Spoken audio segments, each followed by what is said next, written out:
Hey everyone. I am so excited because I know you all have been waiting very patiently for this big interview. And those of you in the Private Moms Off the Record community have known about this for quite some time. I am joined by Aaron Siri today. And Aaron, I have your book here, Vaccines Amen. It is one of my favorites. And I have to say, probably one of the most challenging things about preparing for this interview was trying to come up with trying to just consolidate the questions I want to ask you because like every single page is just so jaw-dropping. So yeah, that was the biggest struggle is how am I going to condense this into just an hour? But okay, so let's dive right in. I know many of you listeners already know who Aaron is and follow along. So I'm going to actually record the intro to this separately.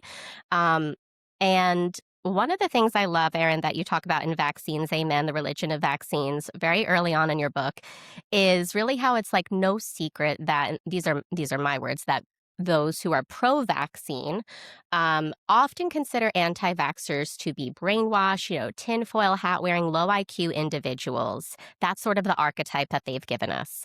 And in your book, you actually make the point that those who are anti-vaccine are actually well educated. How did you come to that conclusion?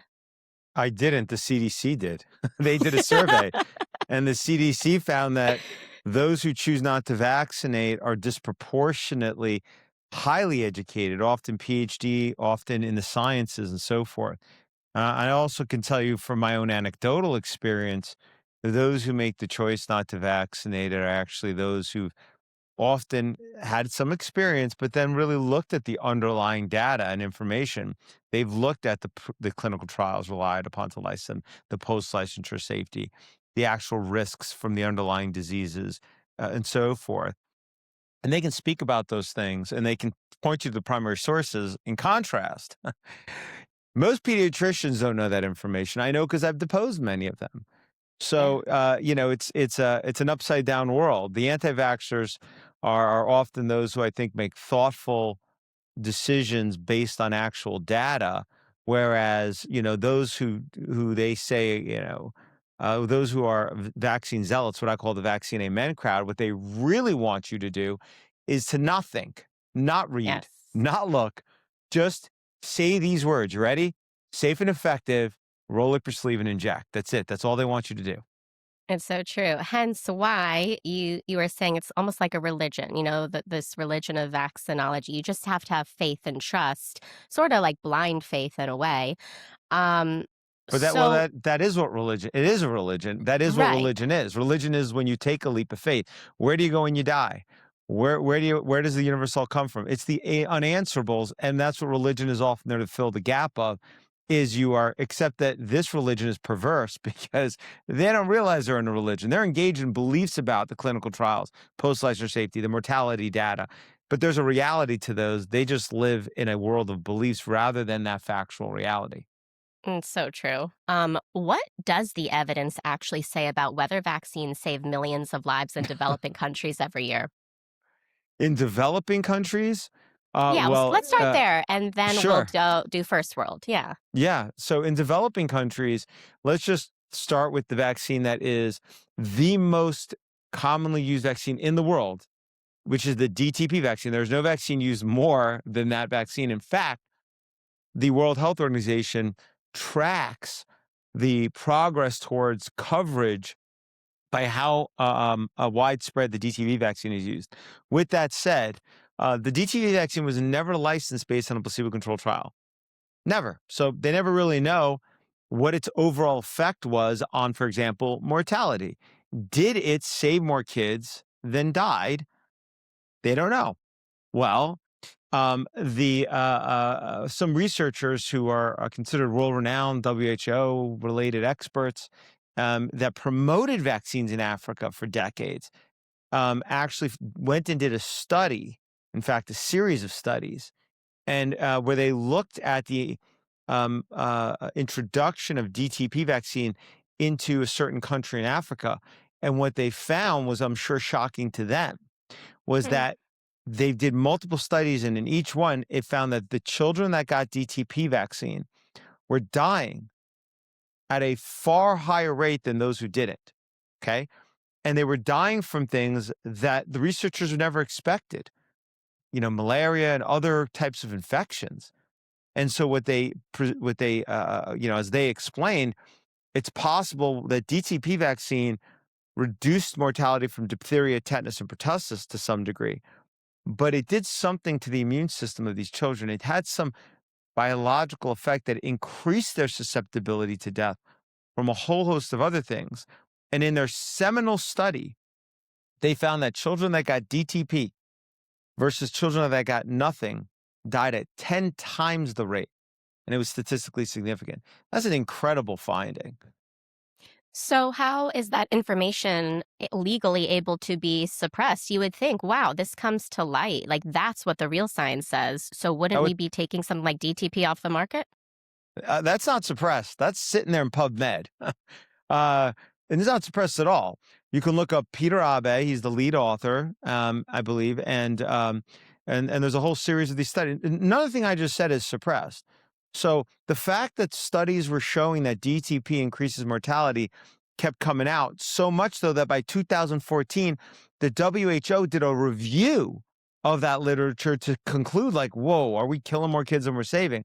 And what the WHO review in 2014 found was that most of the studies that looked at this question found that DTP had a deleterious effect, meaning it increased mortality. But the WHO said, you know what, though? We're not going to credit those studies and reach a conclusion that it really, in fact, increases mortality, because it said all of those studies are subject to three limitations, one or more of three limitations. Number one, kids got OPV at the same time in some of the studies, so maybe that had an effect. Number two, Mm, it's what they said was a post-elimination environment, meaning you were looking long after people were vaccinated, so maybe they'd already reduced diphtheria, tetanus, pertussis death so much that, it threw it off the numbers. And three, they said those studies, there wasn't randomization, right? mm, So, but here's the thing. That's a group in Africa that had done these, world-renowned pro-vaccine researchers. What they did is they said, well, you know what? Those are good points, sort of. There really were excuses, but fine. We're going yeah. to redo the study.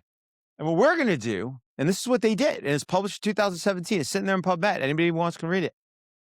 They went and they looked when DTP was first introduced into Guinea-Bissau.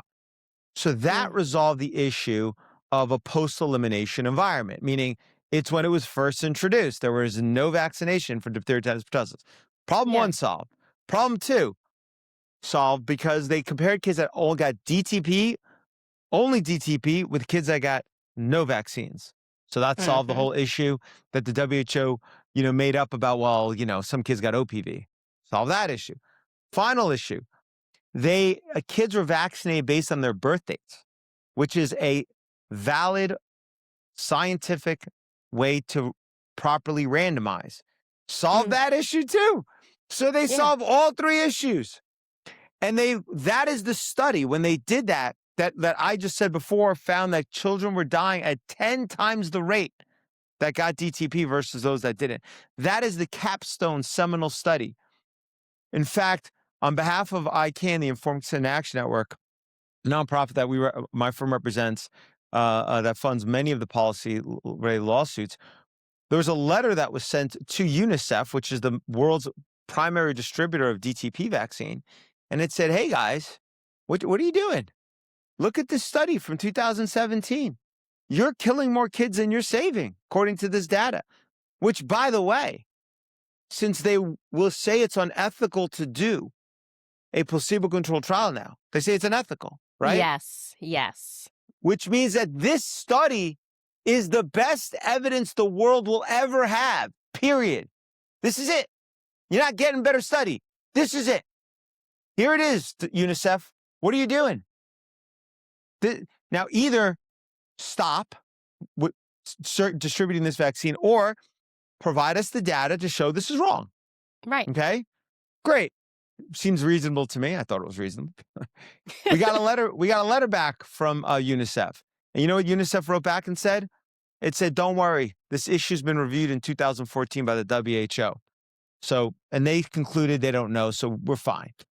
They're in So we cahoots. wrote them They're all back in and cahoots. we said, "Hey, geniuses, the 2017 study that we sent you, which is all we sent them, was specifically designed to address the clearly pretextual baloney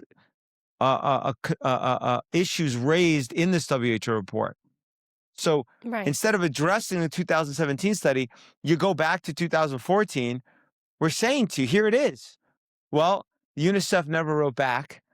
We then actually filed a petition. This is all publicly available. It's all on ICANN's website. We filed a petition with the International Criminal Court. Put aside all my issues with that court, okay, which I've got a lot of. I mean, call it a court's a little bit let me put all that aside.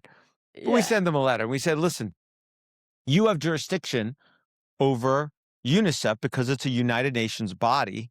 So because there's limited ways to hold them accountable in the U.S. court, but the International Criminal Court could hold them accountable." And we said, "Hey, one of your organs of your institution is killing more kids than it saves, according to the data. Sure. You should indict them. You should literally criminally indict UNICEF and put them in jail because they are knowingly killing more kids than they're safe." It's not that they didn't know at this point. It's not that the data was unclear. Here it is. We gave them the data. We showed it to them. They have nothing in response. So from that moment forward, they're knowingly engaged in distributing a product that the best available scientific evidence shows is killing far more kids than it's safe. The International Criminal Court wrote us back and said, basically, yeah, this is kind of outside of our jurisdiction. We're not going to touch it. They could have touched it, but they weren't going to. We They're then scared wrote to. to every single United States special rapporteur and responsible for indigenous rights, all the different special Yeah. rapporteurs that are for the Human Rights Commission. They never wrote us back. All those letters, the petitions with UNICEF, the International Criminal Court, with the special rapporteurs, they're all available on the ICANN website. The whole world can see them. The studies we cite, there was another one in 2018, by the way, again found an increase in mortality, by the way, from DTP vaccine. So that's all available on the ICANN website, or you can go to PubMed and you can look at all those studies. So it's not like this is it's not Yeah, hidden. it's not suppressed. It's there. It's not suppressed. It's all right there, but who's got the money, time, and inclination to do it? Yeah.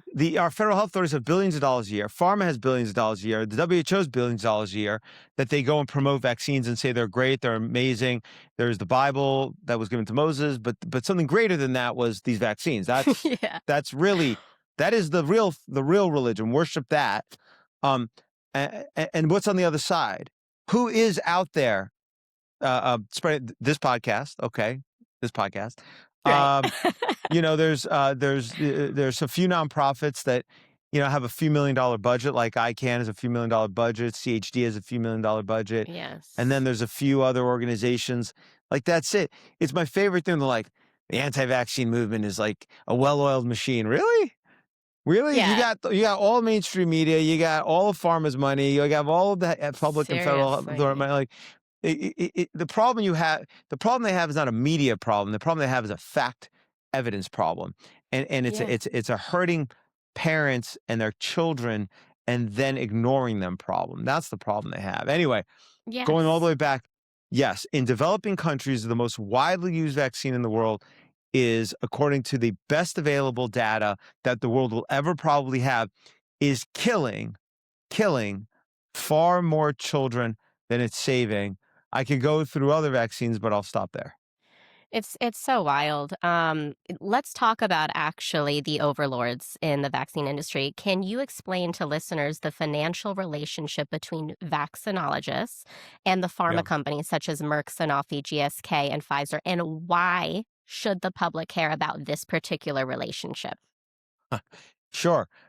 Just to make sure that everybody listening understands the box of what is meant by vaccinologists.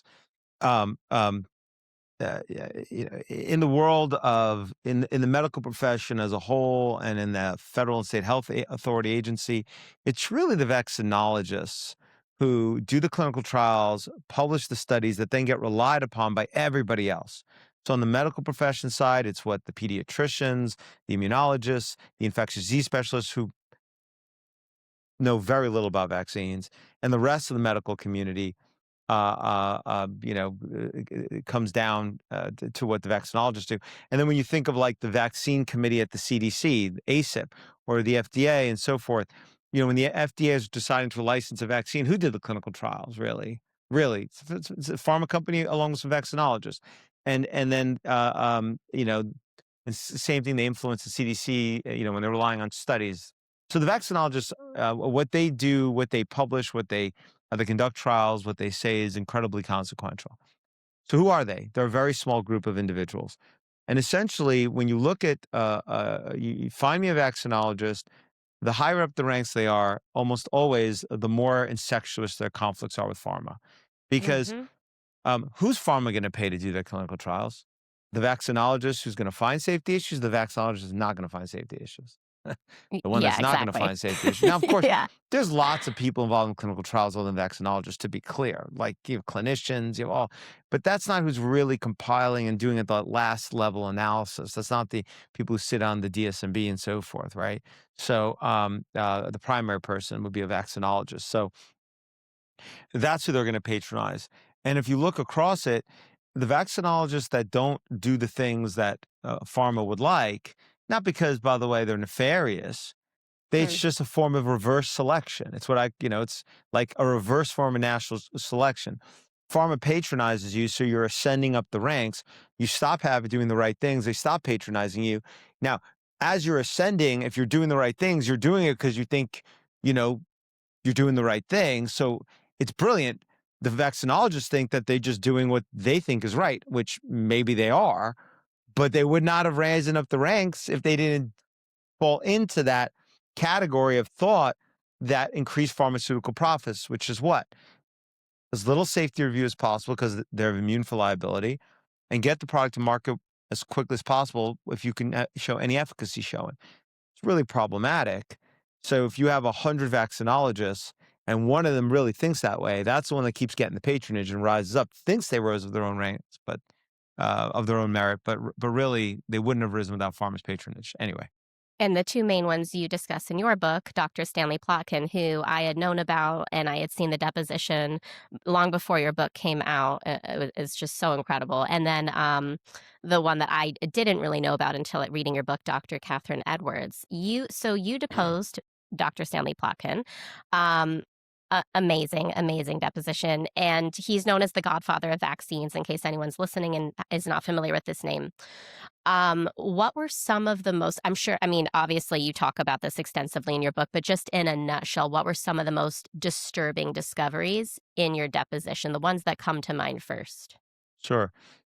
Dr. Plotkin is the world's leading vaccinologist. For anybody who doesn't know, the medical textbook is called Plotkin's Vaccines. The gavel used at the CDC for the vaccine committee is called Plotkin's gavel. I mean, there's not. He's been involved with developing 6 of the vaccines. So I mean, he is the most consequential figure in vaccinology that's ever lived. As you pointed out, I had an opportunity to depose him for almost 9 hours. This was almost 8 years ago at this point. So, a lot of people want to have the vaccine debate. Well, that deposition was the debate on vaccine safety. You can watch it. Oh, Anybody who yeah. wants to can watch it. I mean, I would say that, but 8 years ago, I didn't know anywhere near as much about vaccines as I do now. And I didn't go into that deposition thinking, oh, this guy, he's about to get, clobbered or whatever. It's not what a deposition is.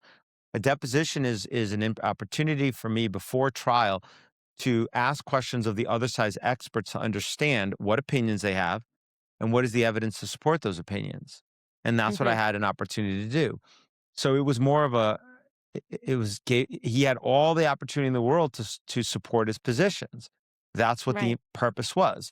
Now I would looked at a lot of the primary sources for the deposition, and I just use one example. When they tell you vaccines are the most thoroughly studied products for their license. Well, starting with the very first vaccine on the childhood schedule, hepatitis B vaccine, well, up until very recently, universal, Right. there's only 2 available, Recombavax HB and Engerix B. Well, the package insert for Recombavax HB reflected it was licensed based on a clinical trial that, number 1, no control group. even if it did. Number two, only had 147 kids. And even if it had a lot of kids, number three, only reviewed safety for 5 days. So it Now, was pointless. It was just, common yeah. sense would tell me that obviously that's insufficient. Reviewing safety for 5 days after a shot on a newborn, that is a small sample size. But let's just say outside of that vacuum, let's just say that isn't resonating for anyone. And people are still wondering, like, well, what would be an appropriate sample size? And how Oh, long should we really be monitoring? What would you have to say about that? well, let's just look at drugs. Most drugs are licensed based on multi-year placebo-controlled trials. And the delta between drugs and vaccines is that with drugs, the pharma company is still financially on the hook for the injuries that they cause on the basis it could have made safer and probably warned and so forth. And so the pharma company wants to know if the vac drug is safe before it's licensed. Otherwise, they could end up losing money afterwards. With vaccines, they're not liable for injuries because of the National Childhood Vaccine Injury Act of 1986 that made it so that you can never sue a pharma company to claim, had you made this vaccine safer, my kid wouldn't have been dead or injured. And Hmm. so when the pharma companies sitting back and going, okay, we want to get this product to market as quickly as possible, they do a cost benefit analysis. They're a company. They have stock. They want the stock to go up, not down. So does everybody else. So does the investors. So do the people with retirement accounts. And so when drugs are like, okay, we better properly do the trial because we don't want to lose money because if it ends up causing with vaccines, they don't need to do that. And so they just get it to market. So like Pfizer's top four most profitable drugs, according to Money Inc., all have multi-year placebo-controlled trials. I have a chart of that in my book. Yeah. Most vaccines licensed for children were licensed based on clinical trials in which safety was reviewed after injection, often for days or weeks. Okay, and even if it was reviewed for long enough, there's no comparison group because they never have a placebo control. They never have a control group that receives Yep. something inert like a placebo, and Saline, then they're right? they're not properly powered. They don't have enough kids in it to detect if there's an issue. So you can talk to any epidemiologist, statistician. If you want to have a proper clinical trial, it needs to number one, you need to compare it against a group that gets nothing, excuse me, that a group that gets something inert, so that you can see what's the difference. Otherwise, what are you comparing it Yes. against? Then you have to review safety long enough because even if I have one group that gets the vaccine, another group that gets a placebo, I randomize them out and I blind. I don't know who's got what. But if I only review safety for 5 days to a baby, how are you going to know what immunological, neurological, developmental issues arise? Of course, you're not going to know anything. It's laughable. And then even if Right. you have a proper control, and even if you review safety long enough, you still need enough kids in the trial, so it's what they call properly powered, so you can detect an issue. If you only have 147 kids like this trial had, and it harms 1 in 500 kids, serious harm, right? You're not going to detect that in that trial. It's not sufficiently powered. Even if it harms 1 in 100 kids, it's not sufficiently powered. So, having seen that in the package insert, I was like, it cannot be. There's no way that a Yeah. product they inject into every baby in this country up until recently um, um, was licensed based on that clinical trial. Like, come on, it cannot be. So, like, I went to deposition thinking he's going to show me something. He's going to tell me, Mr. Siri, you don't know what you're talking about. There's this whole mountain of data over here. Right. But so I'm just giving you one example. So in that Yeah. deposition, I asked him about it. And I said, hey, uh, look at this. And he offered me nothing in that deposition that beyond that data. After the deposition, we subpoenaed him and we said, hey, give us any documents you have to show it's more than 5 days with 147 kids. He never provided anything. Then we sent a Freedom of Information Act, or we did as a firm on behalf of ICANN, to the FDA, and we got the underlying clinical trial documents for this clinical trial, which again affirmed it was less than a week with, of safety review. And here is the most incredible part. So it confirmed our worst fears. But here's Mm. the most incredible part. When we got the underlying clinical trial documents, guess who was the principal investigator for that clinical trial for that P vaccine for children? Dr. Plotkin. That's right. Meaning, when I sat in that deposition and I asked him about that trial, I didn't know that. I only learned that That's later. wild. Yeah. He's the very man that did that clinical trial. Who would know better than him?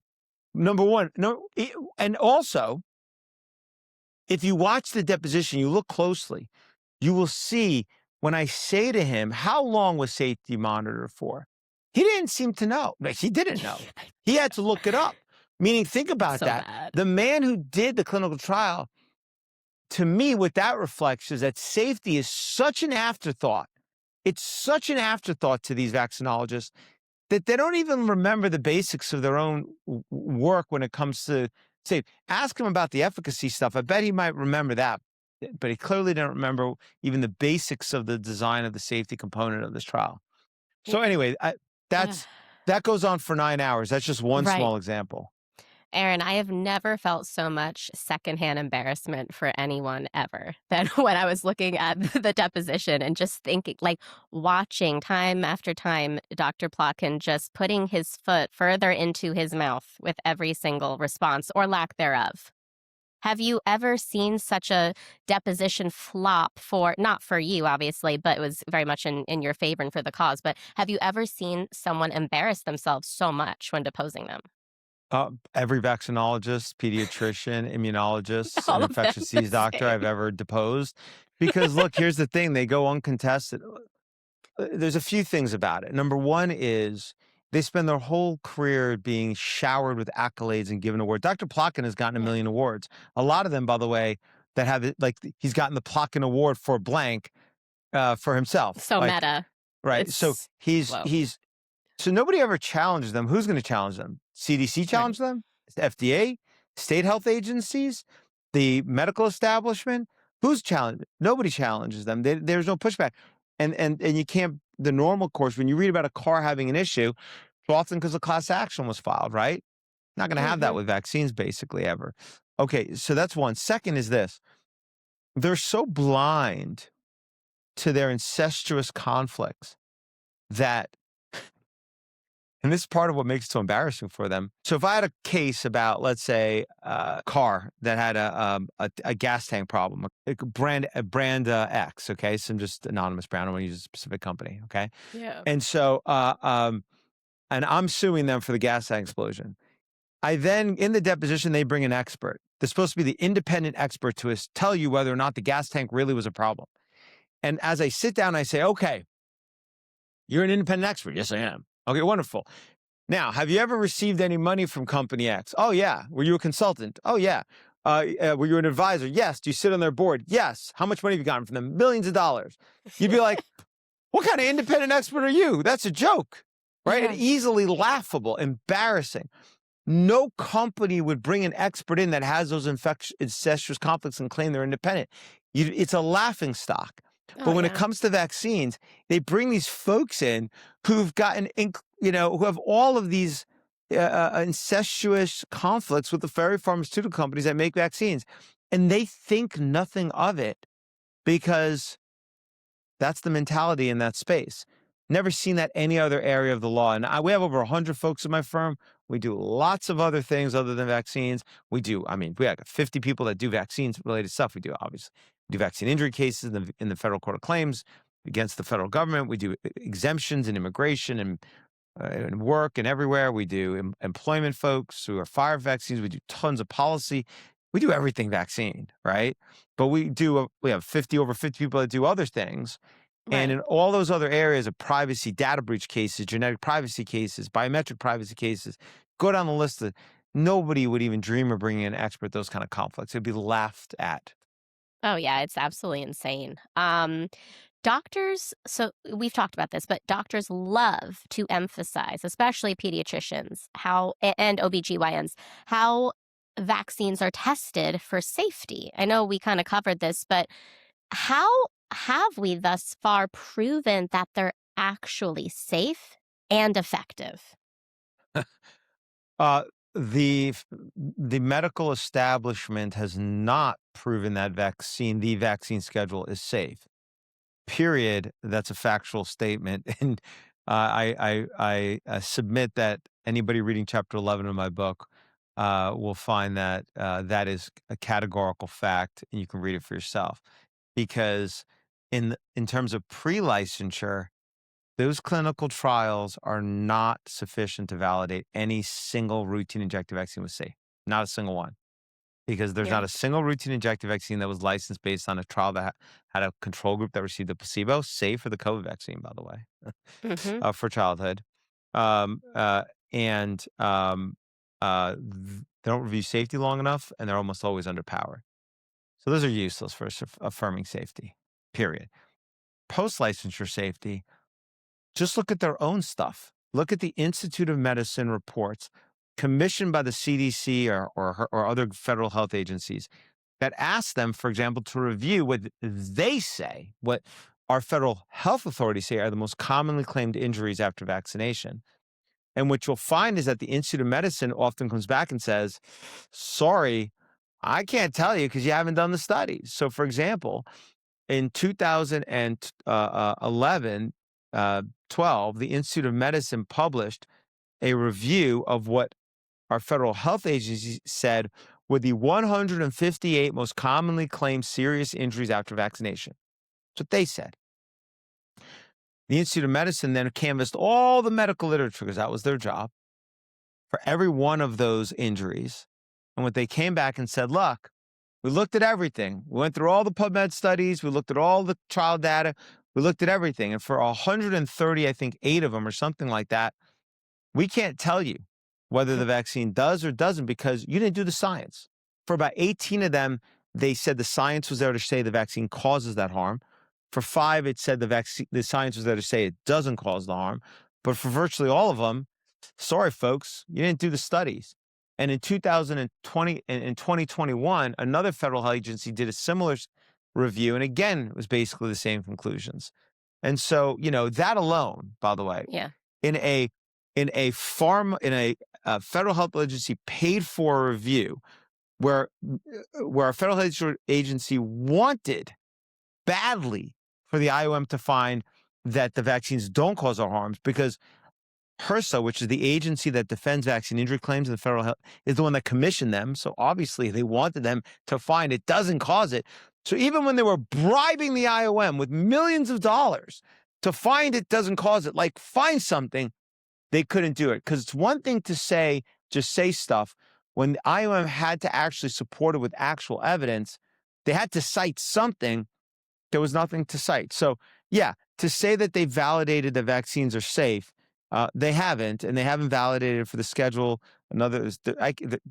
I'll leave it at that. You're like, "Don't even There's, get me started." I'll just say this one last bit of that is that what the IOM and what the CDC also do is they ignore the mountain of studies that show there are serious harms and there are because those are sitting there in the published literature, like the DTP study that we talked about Yes. earlier. They're there, they're in the literature, they're published, but they just get ignored because they don't fit the belief. Well, Aaron, we're also living in a time where people can't even take 90 seconds to finish an Instagram reel or read a one paragraph caption because we're in a dopamine, addiction state.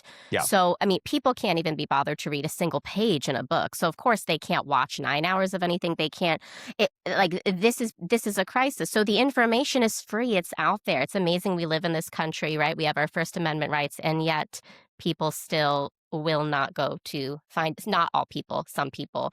Knowing what you know now, which is so much about vaccines, right? And how they're made, how they actually work, how unsafe they are. And feel free to skip over this question if you don't feel comfortable Please. asking it. But would you feel comfortable with your children getting any of the vaccines? So let me answer it this way. It's a simple way to answer it.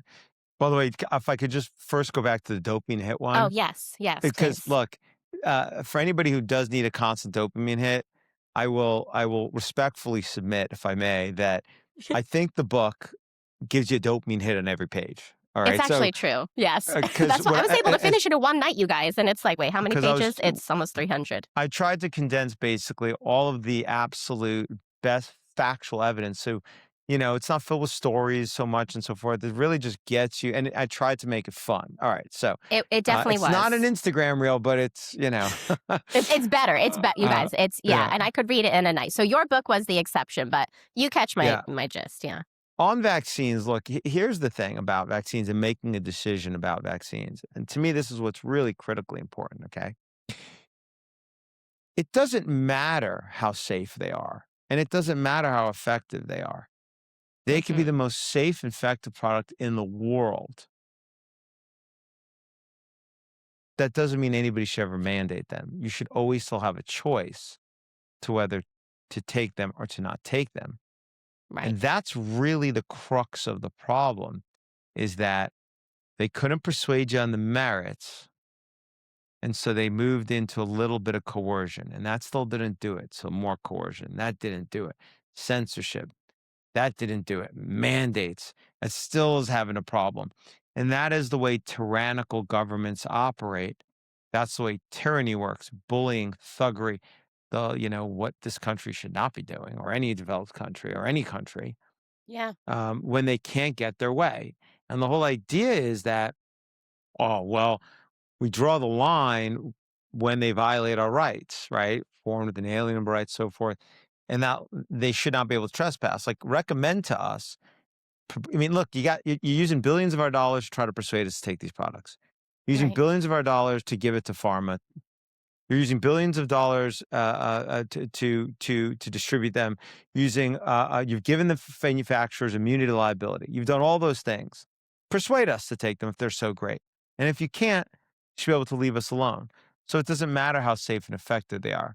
That's one way to look at it. The other thing is that when you go out and you go to buy a product, you walk into a store, okay? I walk up and you say, let's say you're going to buy your kid a car. Might check the crash test report beforehand, right? Maybe. Certainly that's kind of what my book is, the crash test report for vaccines that you're not going to Yeah. read anyplace else. It's a Maybe good on I Can analogy. Decide's website and a few other places have that kind of information. But when you walk in, imagine you walked in to buy a car and said to the car salesman, "Hey, is the car safe?" And the car salesman turns to you and says to you like this, says, "Listen, you got to take this car and buy it unless you prove to me it's not safe." Mhm. You'd say, "The hell are you talking about?" I'd say, No, no, "Bye, no. I'm not buying I'm from sorry, you." sir. I'm sorry, sir. I think you misunderstood me, sir. I'm asking you, I want to buy this car for my child, and I'm concerned about my child, and I want to make sure it is safe for my child to use this car. So I'm asking you, I'm sorry, sir. Let's try this again. Maybe you misunderstood me because that answer was crazy. Is the car safe? And the salesman says to you, "What are you, an anti-carer? You prove to me it's not safe, or else you better inject this car into your child's body." You'd be like, "What the Seriously. hell? This is nuts." And then finally, imagine the car salesman says to you, and you say, "Well, I mean, like, but what happens to my kid?" And the car salesman says to you, "Well, I'm not worried. You can't sue me anyway." Ha ha ha ha ha. Mhm. It's like you'd be like, "Whoa, whoa, whoa, whoa, wait a second. If the company that makes a product won't stand behind it, you got to ask yourself, is that a wise decision for me to inject it into my or my child's body if the very company that makes it won't stand behind their own product?" And so look, on iCanDecide's website, there's a form letter that anybody can download. And you can send it to Pfizer, Merck, Sanofi, and say to them, "Hey, Mm. uh, I know that you guys say these products are safe. We appreciate that. Thank you. Can you kindly return this letter signed that says you waive your immunity so that if it does cause the harm that you say it won't cause, we can sue you for it?" And if they Yeah. return it, I would say then, you might have a little more comfort in making the Sure. decision to buy that product for your kids, because vaccines are a product. I assure you, there are Oh, yeah. products. They're not religious items.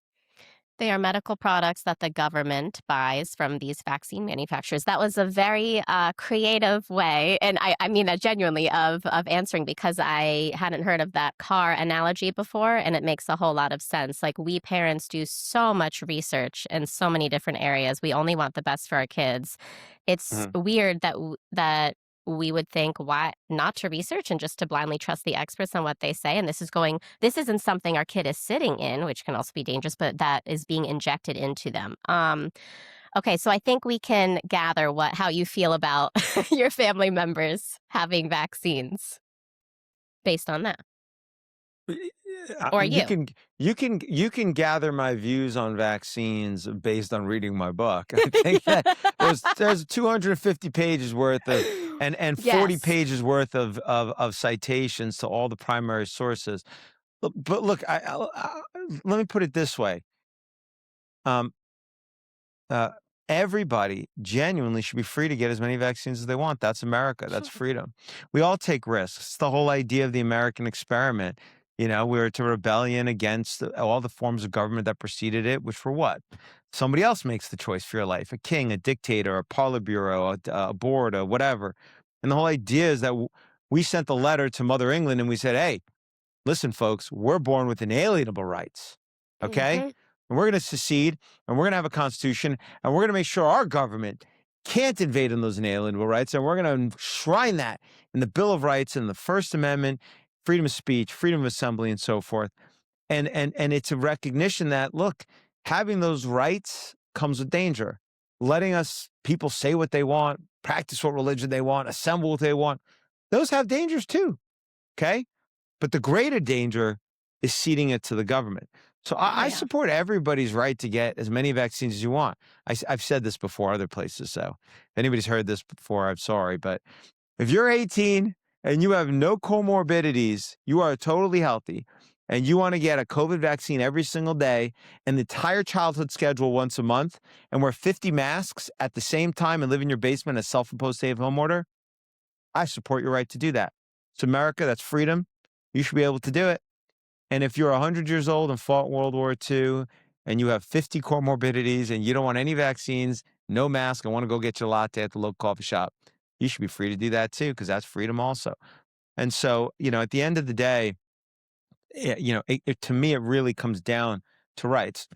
Not everybody's going to Yes. make the same risk benefit calculations. Some may prefer a very definitive risk now for a very speculative later, and vice versa. People have different tolerance for risk and in different forms, and they get their information different ways. So just be free to make their own decision. Mhm. That's I agree that's with the that. idea of freedom.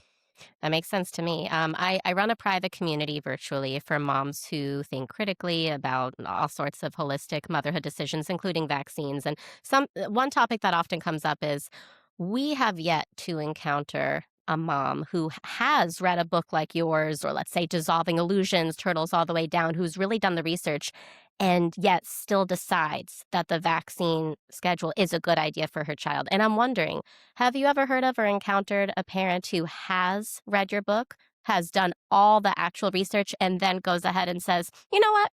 I still think vaccines would be a good idea?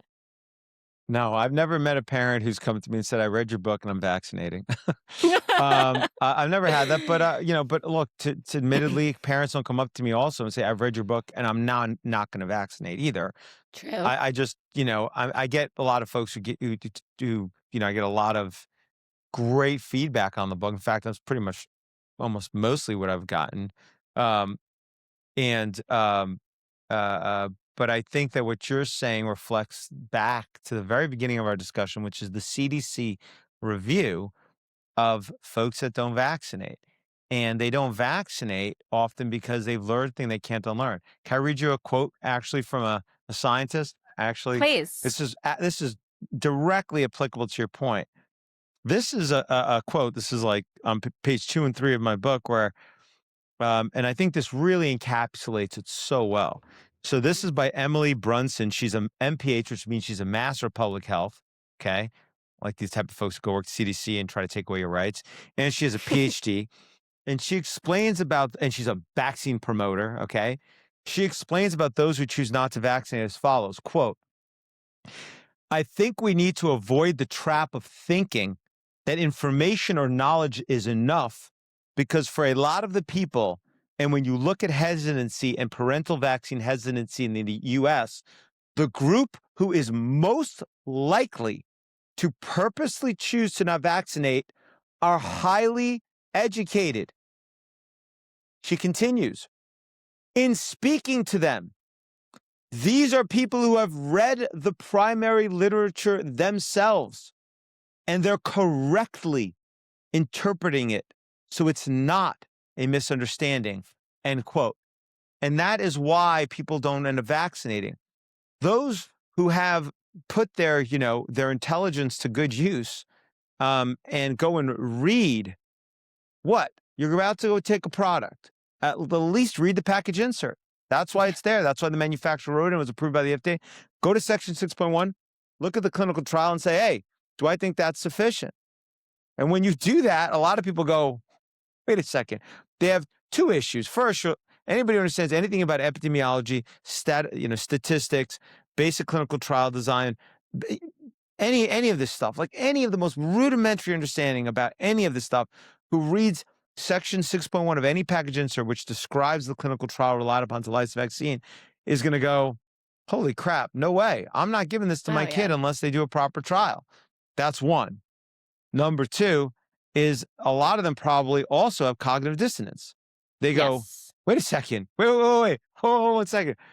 You told me, you told me this is the most thoroughly studied product ever, ever, because you give it to babies before you put it to market. But that's not true. And Mhm. that, by the way, sends people down the rabbit hole.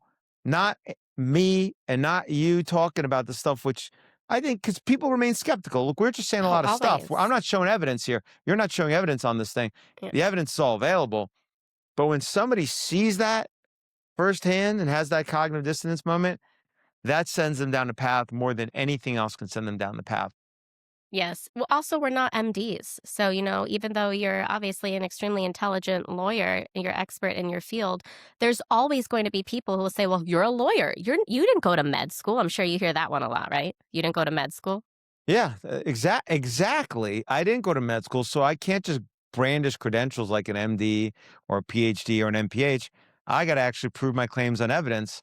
So that's what I do in my book. I prove it all based on evidence, not Yes. based on just having some title. I don't rely on Right. titles. That's Love that. exactly true. And that's probably also why I would submit again that you're better off relying on somebody giving you advice based on evidence than somebody who's just trying to bully you brandishing titles Yes. and so forth. So yeah, that's fine. I'm good with not being an MD. Yeah, going back to it's funny when you read on page 2 to 3, I had highlighted that initially. I love that because I was so flattered, right? Like anti-vaxxers become such a pejorative that's thrown around. And again, it just some people still think of it as this tinfoil hat wearing low IQ individual. But no, if you're saying that an anti-vaxxer is someone who's very educated, I'm totally flattered. That's a compliment. I'll take that title all day long. We have established that vaccines have not been proven to be safe. Some of them are not even effective, or maybe all of them are ineffective. But in your opinion, from your professional research, which do Mm. you think are the most dangerous or harmful?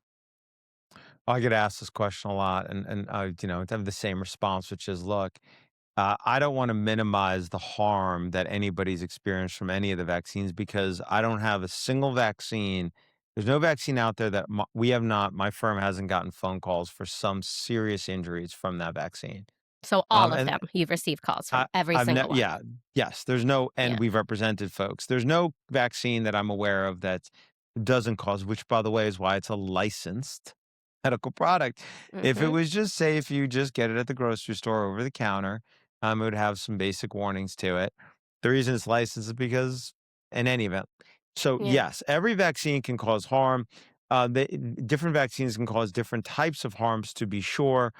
I give you an example of a harm from a COVID vaccines that I've never seen from any other vaccine, which is we've gotten numerous calls. There are numerous individuals who report that after getting a COVID vaccine, the nerve endings in their bodies that sense a heat, right, that they're on basically, that you're blistering, that you're on fire, pull your hand away so you don't keep burning, are basically activated all the time. They literally feel like they're on fire all the time, never goes away. A number of those folks have sadly taken their own lives at this point because obviously it's a Wow. horrible way to live. But that's an example of that vaccine was you know, presumably, cause their immune system to attack and affect those nerve endings. And that's not uncommon in the general type of harms we often see, which is that the immune system and your nervous system are very closely intertwined. And so, vaccines can cause various forms of neurological issues, like in the extremities, Guillain-Barré syndrome, and if it's your spine, it's transverse myelitis, if it's your brain, encephalitis or encephalopathy. These are all essentially your immune system causing your nerves often to have one or more issues that result in various complications. So, Devastating. there's also one other differential. You give Sure. Gardasil, you give HPV vaccine to a teenager, they can tell you their problems.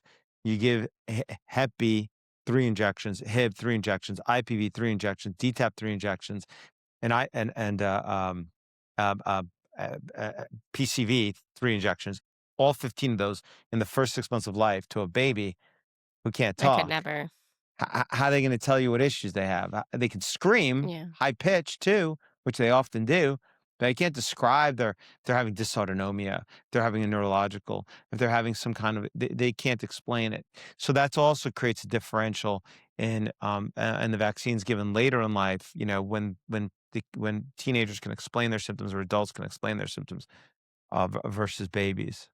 It's just so devastating. What do you think it would take to actually repeal the 1986 Vaccine Act? I don't know how that would be possible. There's over 1,000 pharma lobbyists. There are no vaccine safety lobbyists. I don't. There's a few brave members of the legislature, God bless them, who have proposed for many years now to repeal the 1986 Act. But it's never gonna. It doesn't. It's never gone anywhere, and I don't expect that it will. I mean, the only thing that would maybe do it would have to be something extraordinarily calamitous, potentially. Like, usually Congress reacts to some, ca- extreme calamitous situation. So if Rasmutin found that 1 in 4 Americans believe that they know somebody that died of a COVID vaccine, and that didn't do it. Okay. Yeah, it's so That wild, didn't do right? it. So, like, I don't know, maybe a vaccine that kills like 90% of people would do it. Maybe. I Jeez. don't know. I'm not sure. I don't know if there is anything that would do it, frankly. Um, I know we are almost up on time, but high level, like let's say a parent comes to your firm and says, "I believe my child was vaccine injured." From that point, what does the process look like to Oh, uh, represent that parent, right? And then yeah. also, like, let's say you win. I mean, how are you even able to attribute the symptoms to a vaccine injury and then win? And then parents are getting the money from this fund, right? From the 1986 fund.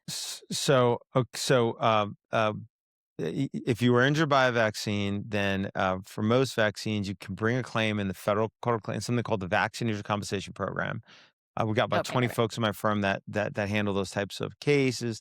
Now, in those claims, you don't get an Article 3, meaning Article 3 of the Constitution judge. You get something called a special master.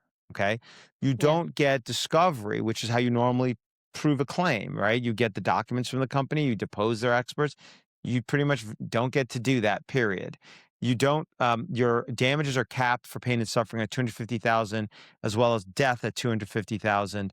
You fight against a little law firm called the Department of Justice that has all your money and has a whole unit dedicating to fighting against American citizens injured by these products, which is crazy, it's and a so sad. cadre of experts.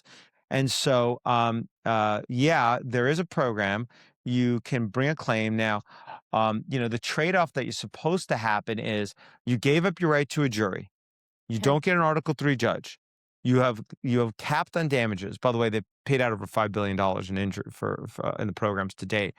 You don't get discovery, and in most cases, unless you fall on the narrow list of injuries in certain time periods on something called the vaccine injury table, you still need to effectively prove causation.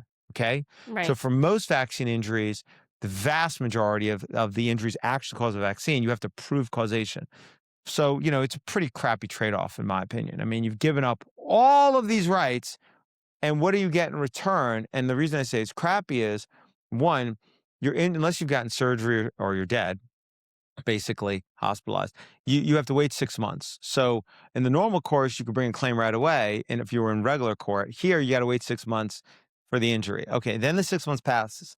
You still can't file your claim because unlike as you could if you were in a regular court, because here you now need to gather all of your client's medical records for typically 3 years or longer, okay, before the injury, no matter what it is. So they get full discovery out of the box. You get none. You then have to Yes. get all that. And you finally get all that. You submit it. Person's 9 months, 10 months out, a year out from their injury. And at this point, they desperately, some families need money because they're, the one person who was bringing income now can't work because of their injury potentially, right? So Yeah. they're really desperate. At this point, you'd hope things go quicker. Nope. Now the DOJ, unlike any other universe that I'm aware of, gets often 9 months to a year to even respond. In no other lawsuit in America does the defendant typically get 30 days. The government in other lawsuits gives maybe 60 days. Maybe you get a few more week extension. That's it. They spend 9. So now you're like, almost 2 years out. You're just getting your response. And then the games begin where the DOJ essentially, their overall strategy and tactic effectively is to burn out the petitioner so that they'll accept a ridiculous low settlement, right? Because at that point, they're just desperate. And I've seen this happen over and over, sadly. And then separately, the lawyers who handle these claims are not paid based on a contingency. They're paid at the very, very, very, very end at a very low hourly rate for the work that they've done out of the fund. And so, if the longer you make this take, the more you're likely to bankrupt the lawyer and bankrupt the client. And that is intended to squeeze everybody in this process to accept, unreasonable settlements, which are unreasonable in most instances as compared to what they would typically get if they actually had a jury. They could get discovery, they can get their full measure of damage without any caps for pain and suffering if they were just in the regular court system. So, Yes. that court system works fine for drugs. That's why drugs come off the market all the time, get replaced by better, safer ones. It's not going to happen with vaccines. If Vioxx was a vaccine, it'd probably still be on the market and considered safe and effective. And you'd be an anti-Vioxx vaxxer if you said otherwise. So yeah, this is this. Now, with that said, there is an avenue for compensation in the vaccine injury compensation program. That is what is available. And obviously, for the attorneys at my firm that handle that, they fight for their clients, and I'm proud of what we do for those folks. And I think I will say that I think maybe sometimes the most important thing that all the attorneys and the other professionals in my firm do for these individuals is not even so much the compensation per se, because and the compensation is important. They need it often desperately, but it is that after these are folks who are not anti-vaxxers because they got vaccines. People who have Right. issues with vaccines are not calling our firm about vaccine injury because they're not getting vaccines. Yeah. So these are folks who went along with the system, vaccinated their kid or themselves, had a serious injury, and now when they go back to the same medical profession community that told them these products were safe and say, "Hey, I got this product and I've been injured," they often get gaslit. They get a nasty note in their record. They get sent home. You go to your doctor and you say, "Hey, my kid's got some issue from lead exposure or a car accident. He's not acting right, or like something's wrong." They'll treat you. They'll take it seriously. They give you an MRI. You say, "My kid's not," same thing after a vaccine. They'll dismiss you. They'll throw you out of their practice. They'll put a nasty note in your file. We've seen many of those nasty notes. Okay, that's the divide we're talking about. So you have these Yes. families just going about their lives. Their kid, they themselves get injured. Now they're gaslit by the medical community. And then they're called in pejoratives by others. They watch TV and the people on TV are saying, "Throw them out of the emergency room. They're selfish. They're horrible people. Throw them out of school." And they're like, "What the heck? I did what I was supposed to do. I vaccinated my kid." When they contact and they finally have an attorney who's fighting for them, even though the compensation that can be obtained is limited, even though this program has all the limitations, they at least feel like somebody is fighting for them, that somebody is Yes. listening to them, that somebody is actually, and sometimes that is maybe the most valuable part of what it is that's provided to these families who are treated Mm. so poorly. What's your firm's success rate with winning these cases? You can go on our firm's website. I don't know the number. You can go see all of the cases. There's a list of all the compensated cases, and you Yes. can you can click into them and you can see all the decisions, and you can go in and see all the decisions that are available on the Federal Court of Claims website. So, I'm you know, curious because, well, less about specifics and more so based on everything you've shared in your book and what you've shared today, it seems like it would be very hard to win against you. I would not want to go up against you. I would want you defending me. So yeah, I see we're a little bit over time. Of course, I mean, I could talk about this for hours, and I know you can as well. Is there anything I didn't ask you that you really want to share with my listeners today? yeah, the one thing I'll say is this for anybody listening who thinks that medical liberty is important, because it is critically important, because your body and your kid's body are the commodity on which pharma makes their money. It's a lot of cheaper for them to go and get a mandate than it is to get you to voluntarily take a product. And so, trust me, more mandates are coming. They're lobbying all the time to get more and more things mandated and to get rid of exemptions and so forth. And so, understanding that if they get their way, because that's the surest and easiest way to profitability for products, Yeah, and there comes a day where there's a product you don't want, even if you like all vaccines right now, and you don't want that medical product, but you can't get a job, you can't go to school, you can't go on public transport, you can't, you don't have any rights. Your yeah, rights will be all gone. All the other rights basically disappear. And that's why medical liberty is a fundamental right. So anybody out there who's passionate about it, I implore you to just do two things once a year. Okay. First thing I implore everybody to do is set up a meeting with your mm, state representatives, your state senator and your state member of whatever your house is, whether assemblyman, whatever they call them in your state. Get two people in your community and go down and meet them and talk to them about medical liberty. Just point mm, one thing out, how pertussis vaccine doesn't stop transmission. Show them that. Just show them that one thing. Show them mortality yeah, data for measles. Show them something. Don't wait till there's a crisis to do this. Then it's too late. yes, Once a year, go down. Let me tell you something. State elected officials don't often get their constituents coming to visit them. So if three of their constituents want to true. meet with them, trust me, they're excited. They want to meet with you. Yeah, Take the opportunity. Go do it. Don't wait till there's a crisis. So that's number one. Number two, find some other thing to support in this area, whether it's an organization, whether it's something that you can be mm, active, do something yourself in that regard, and never shy away from talking about this. If everybody out there who knew the truth, who was educated, who was read up on this, was not afraid to speak the truth about what they know, we'd be in a very different place very quickly. yeah. I've lost a lot of my friends. I used to live in New York City. I lost a lot of friends from that time of my life, and yeah, that was tough, but new chapters, and I will not shut up about this. I've been talking about this for years, and ever since becoming a mom, I'm so passionate, and I'm so grateful for individuals like you who are writing incredible books like Vaccines Amen and spreading the word about Yeah. it. So, thank you so much. It was such an honor to chat with you today. I'm so excited about this conversation going out into the world, and thank you for all that you do. Thank you. And thank you for, carrying these messages to the public. Appreciate it. Thanks. Absolutely.